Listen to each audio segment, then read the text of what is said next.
আজকে আপনাদের কাছে দোয়া চাই, এই মাদ্রাসা যেন নাজাতের ওসিলা হয়। ওই গত কয়েকদিন আগে মুফতি মিজানুর রহমান সাইদ দামাত বারাকাতুহুম, মুফতি মাহফুজুল হক দামাত বারাকাতুহুম শাইখুল হাদিস সাহেবের সন্তান মুফতি আমিনী রহমাতুল্লাহ আলাইহের জামাতা মুফতি সাখাওয়াত হোসেন রাজি দামাত বারাকাতুহুম আসছিলেন। অনেক ওলামায়ে কেরাম নিয়া। আপনাদের আমার কোনো পুঁজি নাই, সাহসও নাই, তবে দুইটা সাহস নিয়ে আমি মাঠে নামছি। এক সাহস, আমি মাওলার কাছে চোখের পানি ছেড়ে কান্না করি। আর একটা সাহস হলো আপনারা আমাকে অন্তর দিয়া মোহাব্বত করেন। এই মোহাব্বতের দোয়া আমার মাওলা খালি ফিরাইয়া দিবেন না। এজন্য বিশাল ওই জায়গা আপনাদের মোহাব্বতের বায়না করেছি, কিন্তু একা একা ভোর রাতে কান্দিও মালিক। এই সমুদ্রের ভিতরে কেমনে পাড়ি দিয়া কিনারায় যাব? ও আল্লাহর বান্দারা, রমজানের মাঝে আসছো, কি হালাত অন্তরের। আমার মাওলাকে অন্তরে জায়গা দাও। ওরে আমার আল্লাহকে যদি অন্তরে বসাইতে পারো, তখন তোমার এমন হালাত, বাড়ি ভালো লাগবে না, ছেলে মায়ার কথা মনে পড়বে না, বাড়ি গাড়ি সব ভুলিয়া অমন অবস্থা হবে যে তোমার এখন মাওলা ছাড়া আর কিছুই মজা লাগে না। তখন অবস্থা এমন হবে, আমার ডাইনে আমার মাওলা। ওরে বান্দা, তখন তুমি দেখবা আমার মাওলার জিকির ছাড়া ভালো লাগে না, তেলাওয়াত ছাড়া ভালো লাগে না। তারাবির নামাজ 20 রাকাত না, সারা রাত কোনো হিসাব নাই। মাওলার মোহাব্বতের বান্দা যখন নামাজে দাঁড়াবে তখন কাঁদবে আর তেলাওয়াত শুনবে। মনে চাইবে সারা রাত যদি তেলাওয়াত করে আমি নামাজ থেকে পেছনে যাব না। আর যার অন্তরে আমার মাওলার মোহাব্বত নাই, ওর অন্তরে নামাজে মজা নাই, রোজায় মজা নাই, জিকিরে মজা নাই, বয়ানে মজা নাই। এই জন্য আল্লাহ বান্দার অন্তর তৈরি করার জন্যই রমজান, আল্লাহওয়ালাদের সোহবত। ওরে যাদের অন্তরে এখনো মাওলার মোহাব্বত আসে নাই, বাড়ি গাড়ির মোহাব্বত, আমার মাওলার সাথে মোহাব্বত তৈরি করো। ওরে যার আগুনের প্রয়োজন, আগুনের কাছে যাওয়া লাগবে। যার পানির প্রয়োজন, পানির কাছে যাওয়া লাগবে। যার মাওলাকে প্রয়োজন, তাকে মাওলার প্রিয় বান্দা আল্লাহওয়ালার কাছে যাওয়া লাগবে। আল্লাহওয়ালাদের নেক নজর যখন লেগে যাবে, তখন অন্তরের মধ্যে মাওলার মোহাব্বতের ঘ্রাণ আসতে থাকবে।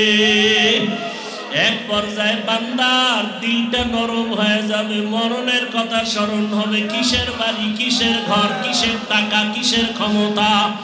এত বড় বড় ক্ষমতাওয়ালারা আজকে নাই, চেয়ার তুইয়া ভাগলো। কই বাড়ি নাই, বাড়িওয়ালা কবরে চলে গেল, গাড়িওয়ালা গাড়ি রাখিয়া চলে গেল। এইভাবে অন্তরে যদি আল্লাহর মোহাব্বত জায়গা করা যায়, তখন বান্দার আর নামাজ ছাড়া মজা লাগবে না, মাছ পানি ছাড়া যেমন মজা পায় না। আল্লাহর আশিক যারা, আমার মাওলার পাগল, ওরা আমার মাওলার জিকির ছাড়া অন্তর ঠান্ডা হয় না, নামাজ ছাড়া, তেলাওয়াত ছাড়া অন্তর ঠান্ডা হয় না। ওই বান্দা যখনই যেদিকেই তাকায় আমার মাওলাকে তালাশ করে আর ভাবে, আমার মাওলার মোহাব্বত অন্তরে জমা করিয়া বলে, হুরগেল মা जितनी नेमत है तू, सबसे बेहतर नेमत दीदार तू, जन्नत दोज़ख से या रब क्या करो,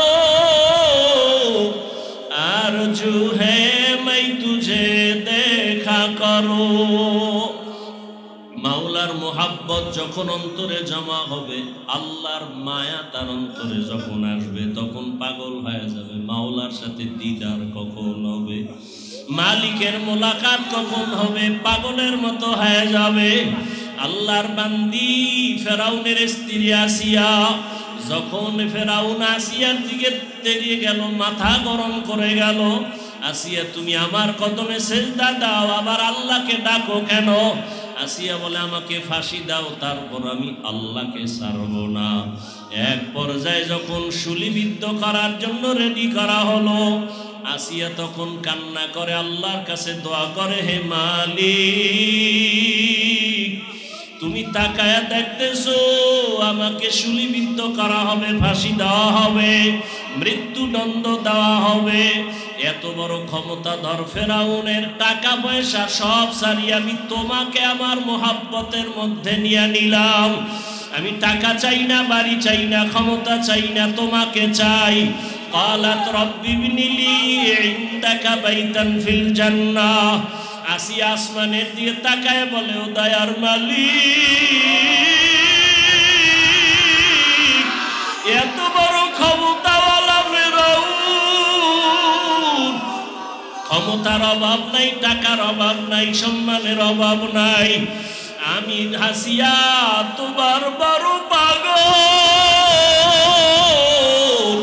আমি সম্পদ ছেড়ে দিলাম, ক্ষমতা ছেড়ে দিলাম তোমার জন্য। আজ আমার খানা নাই, ঘুম নাই, টাকা নাই, পয়সা নাই, তোমাকে মায়া করার কারণে আজ আমার মৃত্যুদণ্ড হবে। তবে বিদায় বেলা তোমার কাছে আমার চাওয়া, দুনিয়াতে আমারে আরামের ঘুমের জায়গা ফেরাউন দেয় নাই, খানাও দেয় নাই। তোমার কাছে দাবি, আমি আসিয়ার জন্য তোমার পাশে জান্নাতে একটা ঘর বানাইয়া দাও। জাহান্নামের দরজাগুলো সব বন্ধ, জান্নাতের সব দরজাগুলো খোলা।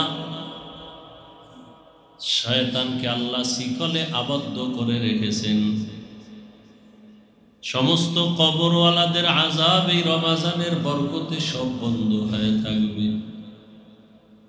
ওই কবরওয়ালাদের আত্মাগুলো ঘুরে ঘুরে সব আপনজনের কাছে দোয়ার আবদার জানায়। এমন দোয়া করবা যে রমজানের পরে আবার যেন কবরে আযাব শুরু হয়ে না যায়। আল্লাহ যাকে মাফ করে দিবেন, কিয়ামত পর্যন্ত আর কবরে আযাব হবে না। আর যাদের ক্ষমা নাই, রমজানের বরকতে তাদের আযাব বন্ধ থাকলেও রমজানের পরে আবার আযাব শুরু হয়ে যাবে। সেই আযাব থেকে নাজাতের জন্য এই রমজান, রহমতের 10 দিন চলে গেল, মাগফিরাতের 10 দিন চলতেছে, এরপরে আবার নাজাতের 10 দিন, বড় বরকতের মাস। নবীজি এই জন্য বলছেন, রজবের বরকত দাও, শাবানের বরকত দেন, রমজান পর্যন্ত পৌঁছায়া দেন। কারণ মরণও যদি হয় রমজানের মধ্যে যেন হয়, রোজার হালাতে হয়। কারণ এই মুহূর্তে কেউ মারা গেলে কবরে আযাব নাই, তো আযাব বন্ধ। আবার যদি সেই মরণটা রোজার হালাতে হয়, আবার যদি সেই মরণটা বাইতুল্লাহর ঘরের পাশে হয়, আবার যদি সেই মরণটা মাওলার কোরআন তেলাওয়াত অবস্থায় হয়, আবার যদি সেই মরণটা কপাল খুললে নামাজের অবস্থায় হয়, আবার যদি আল্লাহ কপাল ভালো রাখে ওই মরণটা সিজদার হালাতে হয়। নোয়াখালীর জমিনে ওলিয়ে কামেল, আল্লাহর একজন প্রিয় বান্দা, আমাদের দেশের মধ্যে আলেমদের মধ্যে সবথেকে উল্লেখযোগ্য একজন বড় আলেম হাবিবুল্লাহ মিসবাহ রাহমাতুল্লাহ আলাইহি, তাহাজ্জুদের নামাজে দাঁড়াইছেন, সিজদায় গিয়া এমন এক কান্না দিছে, এক সিজদায় দুনিয়া থেকে বিদায় হয়ে গেছে। মরণ তো সবার লাগবে, মরণ থেকে যতই পালাও মরণ তোমায় নিবে ঘিরি। যদিও সুদূর আকাশ পানে লুকাও সেথায় লাগিয়ে সিঁড়ি। নদী পথে নৌকা চালাও ও মাঝি ভাই, বেলা ডোবার আগে আমি ওপার উঠতে চাই। ছন্দগুলো শুনি কিন্তু এর হাকিকত নিয়ে কোনো ভাবি না। নদীপথে নৌকা চালাও, দ্রুত চালাও, সন্ধ্যা হয়ে গেলে আর কিনারা খুঁজে পাইবা না। এরে 3.5 হাত বডির নৌকার মাঝি, তোমার এই হায়াতের নৌকা দুনিয়ার সাগরে তুমি চালাইতেছো, আজরাইল আসার আগে কিনারায় পৌঁছে যাও। যদি তুমি নেক আমলের রাস্তা দিয়া ভিন্ন দিকে যাও, আর এর মাঝখানে যদি কিনারায় যাওয়ার আগে আজরাইল হাজির হয়, রুহুটা দরিয়ার টান যখন দিবে আর কিনারায় যাওয়ার কোনো উপায় হবে না। এজন্য রহমতের নবী রমজানুল মুবারকে আমলের জন্য কোমরে গামছা বেঁধে রেডি হয়ে যাইতেন। রহমতের নবীর কোনো গুনাহ নেই। আম্মা জান আয়েশা রাদিয়াল্লাহু তাআলা আনহা বলেন, সাহাবায়ে কেরাম জিজ্ঞাসা করলেন, ইয়া রাসূলুল্লাহ,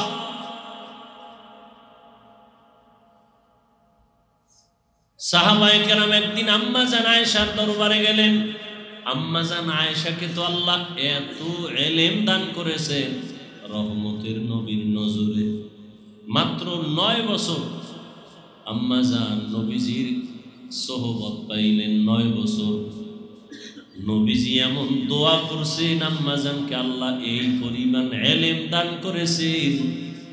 আম্মা জান আয়েশা রাদিয়াল্লাহু আনহা বলে, নবীজির এই 9 বছরের দোয়া যে আমি পাইছি, 2000-এর উপরে হাদিসের হাফেজা হয়ে গেছি। এমনকি আল্লাহ আমারে কোরআনের ইলম দান করেছেন। ইলম তো আল্লাহ দেন। আনা কাসেম ওয়াল্লাহু ইউতি, নবী বলেন আমি কিছু দেই না, আল্লাহ আমাকে দেন আর আমি বন্টন করি। দেনেওয়ালাকে দেনেওয়ালাকে ইয়া ইলাহি মুঝসে মুঝকো दूर कर, ताके देखो मुझ में तुझको एक नजर। या इलाही तू मेरा माबूद है, या इलाही तू मेरा माशूक है। আম্মা জান আয়েশা রাদিয়াল্লাহু আনহা কে আল্লাহর নবীর দোয়া এমন ভাবে কবুল হয়ে গেছে, কোরআনের বড় তাফসীর করনেওয়ালা হয়ে গেলেন। বড় বড় বড় বড় সাহাবায়ে কেরাম কঠিন কোন মাসআলায় আটকায় গেলে সমাধানের জন্য আম্মা জানের কাছে যাই।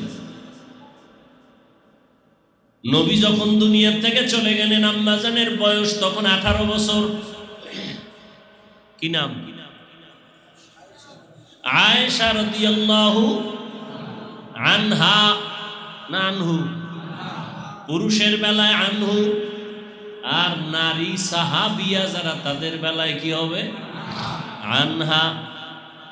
আম্মা জান আয়েশা রাদিয়াল্লাহু আনহার কাছে সাহাবায়ে কেরাম কঠিন সমস্যায় পড়লে সমাধানের জন্য যাইতেন। আম্মা জান এমন একটা সমাধান দিতেন, বড় বড় বড় বড় কঠিন সমস্যার সমাধান সাথে সাথে সবাই পেয়ে যাইতেন এবং মেনেও নিতেন। রমজানুল মুবারকে রহমতের নবী এত পরিমাণ আমল করতেন, সাহাবায়ে কেরাম একদিন জিজ্ঞাসা করলেন আম্মা জানকে, নবীজি আশ্চর্য ধরনের কোনো আমল বা কোনো ঘটনা আছে কিনা? রহমতের নবী জীবনের কোনো আশ্চর্য ধরনের ঘটনা? আম্মা জান আয়েশা রাদিয়াল্লাহু আনহা বললেন, সাহাবায়ে কেরাম নবীজির এমন কি কথা বা কাজ আছে যেটা কোনো আশ্চর্য না, সবই তো আশ্চর্য ধরনের। রহমতের নবীর প্রত্যেকটা কাজ, নবী বাথরুমে গেছেন, সাহাবী দূরে দাঁড়ানো, নবীজি বাথরুম থেকে বের হইয়া মাটি দিয়ে তায়াম্মুম করতেছেন। সাহাবী বললেন, ইয়া রাসূলুল্লাহ, ওই যে পানি দেখা যায়, তায়াম্মুম করলেন কেন?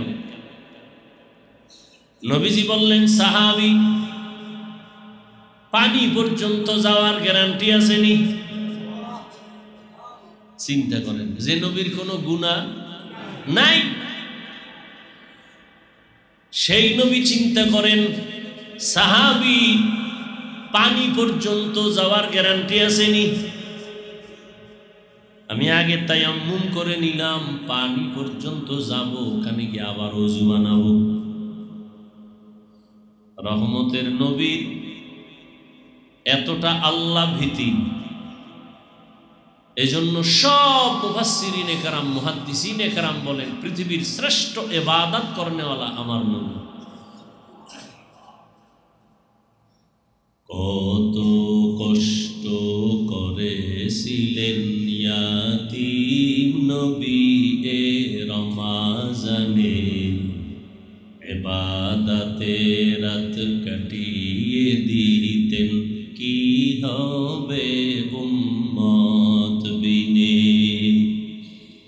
কত কষ্ট করেছিলেন ইয়াতীম নবী এ রমাজানে, ইবাদতে রাত কাটিয়ে দিতেন, কি হবে উম্মত বিনে। আমরা তো সেই নবীর উম্মত, মনে দাও তার সিনাতে আঘাত। মরণের ভয় নাই কি তোমার, কি হবে যে শেষের গতি। ভুলবো না, ভোলা যায় নাকি মাহে রমাজানের স্মৃতি। ভুলবো না, ভোলা যায় নাকি মাহে রমাজানের স্মৃতি। এ মাসের কত ফজিলত জানো কি মুসলিম জাতি। ভুলবো না, ভোলা যায় নাকি মাহে রমাজানের স্মৃতি।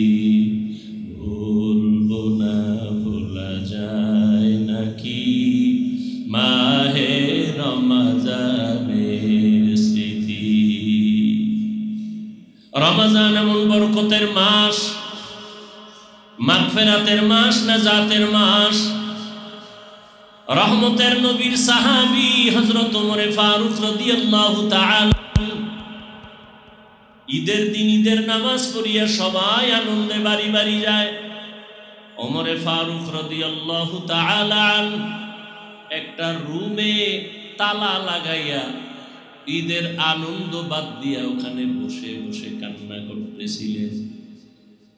সাহাবী আবু হুরায়রা রাদিয়াল্লাহু তাআলা আনহু প্রশ্ন করলেন, খলিফাতুল মুসলিমিন, আপনি ঈদের আনন্দ বাদ দিয়ে আজকে কাঁদেন কেন?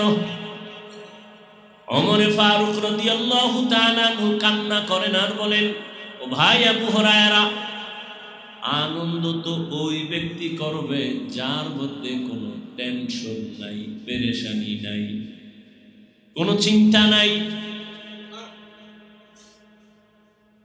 কিন্তু আমার মধ্যে অনেক পেরেশানি, অনেক টেনশন, অনেক চিন্তা। বলে কি? বলে রমজান চলে গেল, বরকতের মাস, রহমতের মাস, নাজাতের মাস। রমজানে আমি তারাবির নামাজ আদায় করেছি, কবুল হইল কিনা আমার ভেতরে এক পেরেশানি চলতেছে। কারণ যেইভাবে নামাজ আদায় করা দরকার ওইভাবে তো আমি নামাজ আদায় করতে পারি না। কেমন নামাজ আদায় করা দরকার? বলে, আন তা'বুদাল্লাহা কাআন্নাকা তারাহ ফাইন লাম তাকুন তারাহ ফাইন্নাহু ইয়ারাক। বান্দা, তুমি নামাজে যখন দাঁড়াও এমন অন্তর তৈরি করে দাঁড়াও যে তুমি আল্লাহকে দেখতেছো। আল্লাহকে দেখে দেখে তুমি নামাজ আদায় করতেছো।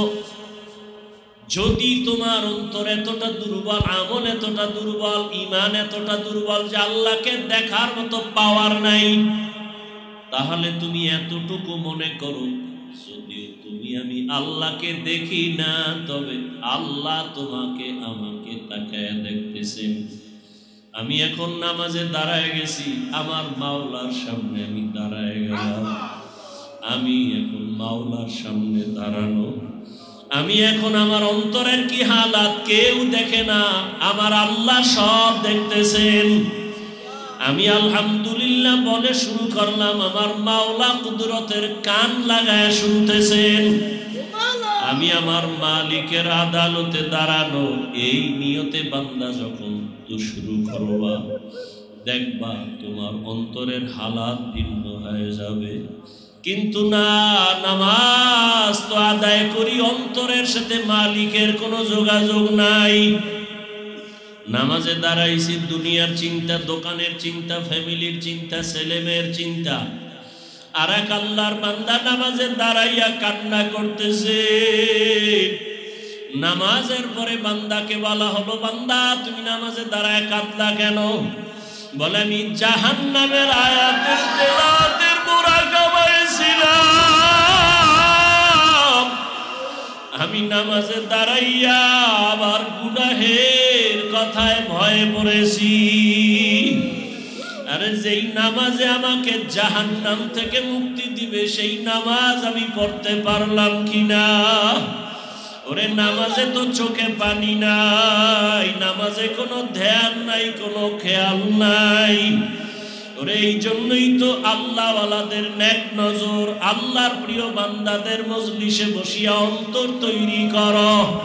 কলবের ভিতরে দুনিয়ার মোহাব্বত, বাড়ি গাড়ির মোহাব্বত, টাকার মায়া, বাড়ির মায়া, সন্তানের মায়া সব দূর করে দাও। ওরে এক অন্তরে কয়জন আরে বসাইবা? ওরে আমার মাওলার দেওয়া কলম তো একটা, ওই কলমে হয়তো দুনিয়া বসাও, না হয় আমার মালিকের বসাও। ওরে কলমের মধ্যে যদি দুনিয়াকে বসায় দাও, আমার মালিকের আর বসার সুযোগ নাই। এই দুনিয়ার থেকে কলমের সাফ করি, আমার মালিকের সাথে সম্পর্কের জন্য কলমটাকে খালি বানাও। ওরে আল্লাহর মোহাব্বত নিয়ে চিন্তা করো, আর মুরাকাবা করো, মরণের চিন্তা করো। আরে আজ আমার টাকা, আমার বাড়ি, আমার গাড়ি, আমার সব আমার, আমার যা বলি কিছুই তো আমার না। ওরে একজন বিচারকের রায়, একজন আসামি, ওরে কত টাকাওয়ালা, কত বাড়িওয়ালা, কত গাড়িওয়ালা, কত কিছু বাহাদুরি, জেলখানায় যখন চলিয়া যায়, এখনো সে কিন্তু মরে নাই, জেলখানায় আছে, সবাই জানে লোকটা বাঁচিয়ে আছে। কিন্তু দেখা যায় তারপরেও তার ছেলে মেয়ের ঠিকানা পর্যন্ত আর ঠিক থাকে না। তার রেখে যাওয়া বাড়ি, তার গাড়ি, তার সম্পদ কেমন যেন সব বিলীন হওয়া যায়। আর আগের মতো বাড়ি পায় না, গাড়ি পায় না, কেমন এক বিরান ভূমির মতো। দুনিয়াতে জেলখানায় চলিয়া গেলে সব কিছু হাত ছাড়া হয়ে যায়। ওরে আজরাইলের হাতে যেদিন ধরা পড়িয়া যাব, ওই দিন আমার ছেলে কোথায়, আমার মেয়ে কোথায়, আমার ভাই, আমার বাড়ি, আমার গাড়ি। ওরে আজরাইল যখন রুহটা ধরিয়া টান দিবে, বান্দা তখন দেখবে ডানেও কেউ নাই, বামে কেউ নাই, সামনে কেউ নাই, পেছনে কেউ নাই, আমি একা। ওরে আমার ঘর দিয়ে সবাই টেনে টেনে নামায়, বলে তাড়াতাড়ি কবরে দাও। আমার আপনজনেরা বলবে লাশ আর আমরা পাহারা দিতে পারবো না। ও আল্লাহর বান্দারা, রমজানের মাঝে আসছো, কি হালাত অন্তরের, আমার মাওলাকে অন্তরে জায়গা দাও। ওরে আমার আল্লাহকে যদি অন্তরে বসাইতে পারো, তখন তোমার এমন হালাত, বাড়ি ভালো লাগবে না, ছেলে মায়ার কথা মনে পড়বে না, বাড়ি গাড়ি সব ভুলিয়া অমন অবস্থা হবে যে তোমার এখন মাওলা ছাড়া আর কিছুই মজা লাগে না। তখন অবস্থা এমন হবে আমার ডাইনে আমার মাওলা।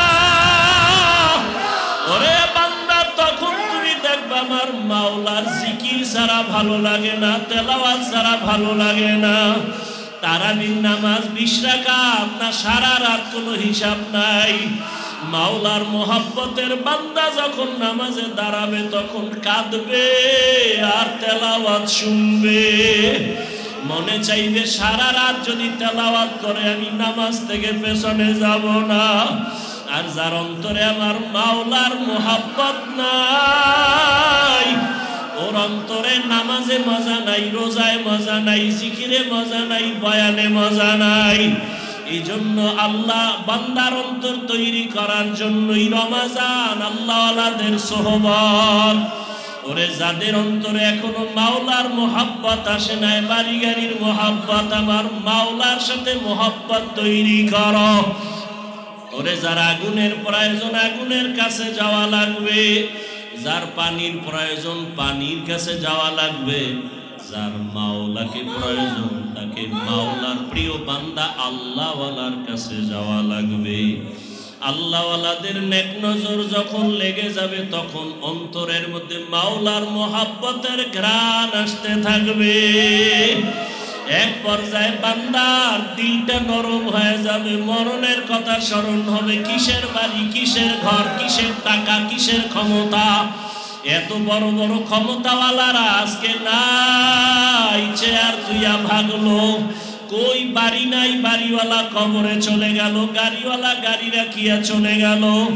এইভাবে অন্তরে যদি আল্লাহর মোহাব্বত জায়গা করা যায় তখন বান্দার আর নামাজ ছাড়া মজা লাগবে না, মাছ পানি ছাড়া যেমন মজা পায় না। আল্লাহর আশিক যারা আমার মাওলার পাগল, ওরা আমার মাওলার জিকির ছাড়া অন্তর ঠান্ডা হয় না, নামাজ ছাড়া তেলাওয়াত ছাড়া অন্তর ঠান্ডা হয় না।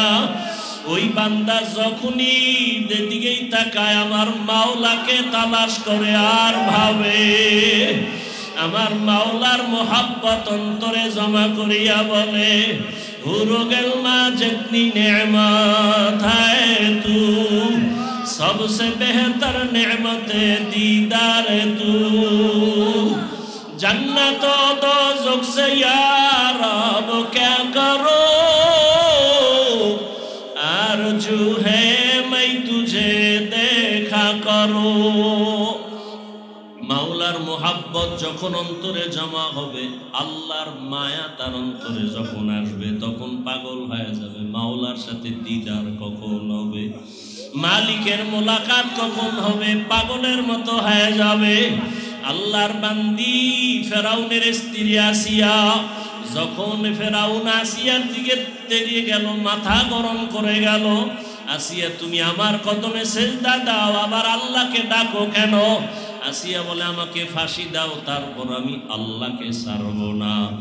এক পর্যায়ে যখন শুলিবিদ্ধ করার জন্য রেডি করা হলো, আসিয়া তখন কান্না করে আল্লাহর কাছে দোয়া করে, হে মালিক, তুমি তাকায়া দেখতেছো আমাকে শুলিবিদ্ধ করা হবে, ফাঁসি দেওয়া হবে, মৃত্যুদণ্ড দেওয়া হবে। এত বড় ক্ষমতাধর ফেরাউনের টাকা পয়সা সব সারি আমি তোমাকে আমার মোহাব্বতের মধ্যে নিয়ে নিলাম। আমি টাকা চাই না, বাড়ি চাই না, ক্ষমতা চাই না, তোমাকে চাই। قالت رب ابن لي عندك بيتا في الجنة। আসিয়া আসমানের দিকে তাকায় বলে, ও দয়ার মালিক, এত বড় ক্ষমতাওয়ালা ফেরাউন, ক্ষমতার অভাব নাই, টাকার অভাব নাই, সম্মানের অভাব নাই। আমি হাসিয়া তোমার বড় পাগল, আমি সম্পদ ছেড়ে দিলাম, ক্ষমতা ছেড়ে দিলাম তোমার জন্য। আজ আমার খানা নাই, ঘুম নাই, টাকা নাই, পয়সা নাই। তোমাকে মায়া করার কারণে আজ আমার মৃত্যুদণ্ড হবে। তবে বিদায় বেলা তোমার কাছে আমার চাওয়া, দুনিয়াতে আমারে আরামের ঘুমের জায়গা ফেরাউন দেয় নাই, খানাও দেয় নাই। তোমার কাছে দাবি, আমি আসিয়ার জন্য তোমার পাশে জান্নাতে একটা ঘর বানাইয়া দাও। আমি তোমার পাশে জান্নাতে থাকতে চাই রে মালিক। আমি দুনিয়ার বাড়ি ছাড়লাম, গাড়ি ছাড়লাম, সম্মান ছাড়লাম, টাকা ছাড়লাম, ক্ষমতা ছাড়লাম, শুধু তোমাকে পাওয়ার জন্য। ও আল্লাহ, তুমি জান্নাতে একটা ঘর বানাইয়া দাও। আসিয়া কান্না করে আর মালিকের কাছে দোয়া করে। হঠাৎ করে আসিয়া কান্না বন্ধ করে হাসতেছে। আসিয়া বলে, জিজ্ঞাসা করে ফেরাউন, আসিয়া হাসো কেন? বলে, আমি মালিকের কাছে যেই জান্নাত চাইছি ওই জান্নাতের ছবি দেখতেছি। জান্নাতের ছবিটা আমি দেখতেছি। লক্ষ লক্ষ ফেরেশতারা আমাকে জান্নাতে নেওয়ার জন্য অপেক্ষায় আছে। আমাকে ফাঁসি দেওয়ার মারো। আমার মালিকের মোহাব্বতে যেই মজা, এটা আমি ভুলতে পারবো না। আল্লাহর মোহাব্বত অন্তরে জমা করা ছাড়া আর কোনো পথ নাই রে বাবা। এই রমাজানের মধ্যে আল্লাহর কাছে চোখের পানি ছেড়ে দোয়া করি। দোয়া কবুলের সময় রোজাদারেরা দোয়া করলেই কবুল হয়ে যাবে। এরে আল্লাহর বান্দারা, আমিও আপনাদের সামনে বড় গুনাহগার। আমার মতো গুনাহগার এই দুনিয়ায় মনে হয় কেউ নাই। আমার গুনার কারণে বুঝি আমার সন্তান কষ্ট পায়, আমার গুনার কারণে সমাজের মানুষ কষ্ট পায়, আমার গুনার কারণে বুঝি সমাজের মধ্যে বড় অশান্তি। আরে রোজাদার বাবার, আপনাদের মধ্যে বহু আল্লাহর আশেক পাগলেরা এখানে বসা আছে। আরে কোন দিন দুনিয়া থেকে বিদায় হয়ে যাব জানা নাই। আল্লাহর কাছে চোখের পানি ছাড়া কোনো পুঁজি নাই। ওরে চলার পথের কত বন্ধুরে হারায় ফেললাম, আপনজন চলে গেল। একদিন তো সবাই চলে যাব। আরে আল্লাহ, গত রমজানে অনেক আল্লাহর বান্দারা ছিল, এই রোজায় অনেক আপনজন চলে গেছে। মাওলার কাছে চোখের পানি ছেড়ে দোয়া চাই, আপনাদের জন্য দোয়া করি। এই যে জীবনের কামাই তো কিছুই না, একদিন খালি হাতে চলে যাব। জীবনে আল্লাহর কাছে কান্না করেছি। উজানির জমিনে ঘুমন্তকারী ইব্রাহিম রহমাতুল্লাহ আলাই, তার 11তম সন্তান কারি মঞ্জুর আহমদ রহমাতুল্লাহ আলাই আমারে উজানি নিয়ে গেছে লেখাপড়ার জন্য। আমারে হাত ধইরা বারবার আল্লাহকে বলতেন, আল্লাহ হাফিজুর রহমানের মাধ্যমে একটা মাদ্রাসা তুমি করায় দিও। আজকে মাদ্রাসা হইছে, কিন্তু আল্লাহর সে বান্দাকে আমি দেখাইতে পারি। আজকে আপনাদের কাছে দোয়া চাই, এই মাদ্রাসা যেন নাজাতের ওসিলা হয়। ওই গত কয়েকদিন আগে মুফতি মিজানুর রহমান সাইদ দামাত বারাকাতুহুম, মুফতি মাহফুজুল হক দামাত বারাকাতুহুম শাইখুল হাদিস সাহেবের সন্তান মুফতি আমিনী রহমাতুল্লাহ আলাইহের জামাতা মুফতি সাখাওয়াত হোসেন রাজি দামাত বারাকাতুহুম আসছিলেন। অনেক ওলামায়ে কেরাম নিয়া। আপনাদের আমার কোনো পুঁজি নাই, সাহসও নাই, তবে দুইটা সাহস নিয়ে আমি মাঠে নামছি। এক সাহস, আমি মাওলার কাছে চোখের পানি ছেড়ে কান্না করি। আর একটা সাহস হলো, আপনারা আমাকে অন্তর দিয়া মোহাব্বত করেন। এই মোহাব্বতের দোয়া আমার মাওলা খালি ফিরাইয়া দিবেন না। এজন্য বিশাল ওই জায়গা আপনাদের মোহাব্বতের বায়না করেছি, কিন্তু একা একা ভোর রাতে কান্দি ও মালিক। এই সমুদ্রের ভিতরে কেমনে পাড়ি দিয়া কিনারায় যাব?